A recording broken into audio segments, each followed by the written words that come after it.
Did you ever decide, maybe when you were in school or college, that you'd be married by 25? Or maybe did you create a list of like 17 traits that your future spouse has to have? Maybe you're now 30 or older, and maybe you're meeting with some really great people, but they just don't fit that list. Well, you might be in what's called the anchoring bias. This is a psychological trap where your brain gets stuck on the very first piece of information that it receives, which acts as an anchor, and it refuses to move from that anchor even when better information comes along. This happens in all kinds of situations, right, in life. So today I'm going to talk about how to pull up those old anchors so you can finally see the person God has actually put in front of you. So the power of the first impression. So the anchoring bias happens when we rely too heavily on a first value or idea. In dating, we set anchors. We set anchors in all kinds of things in life, but in dating, we do it without even realizing it. So maybe you decided years ago that success equals being married by a certain age, okay? Now, every year that passes feels almost like a failure, regardless of how much you've grown or how many great people you've met. You anchor your expectation of chemistry to the very first person you ever had feelings for.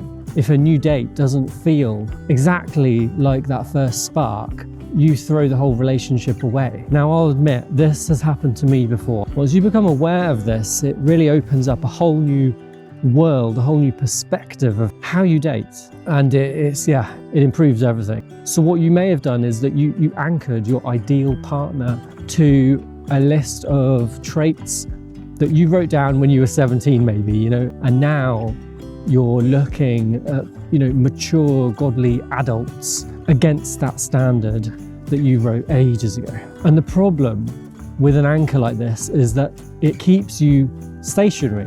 That's its job. An anchor is to stop you from moving, to stop a ship from moving.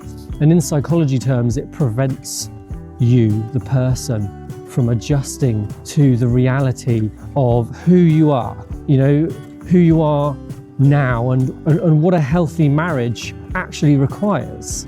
As Christians, our anchor should be the character of God, not our own arbitrary deadlines. Isaiah 55 reminds us that God's ways and thoughts are not our own. An anchor is a human thought that we've stuck in the ground. Faith is being willing to pull that anchor up and follow where the Spirit leads you, even if it's outside our original timeline of what we really wanted to happen. There were these two people, you might have heard of them, Abraham and Sarah. They had a timeline anchor, as it were, for a child. When that timeline passed, they thought it was over.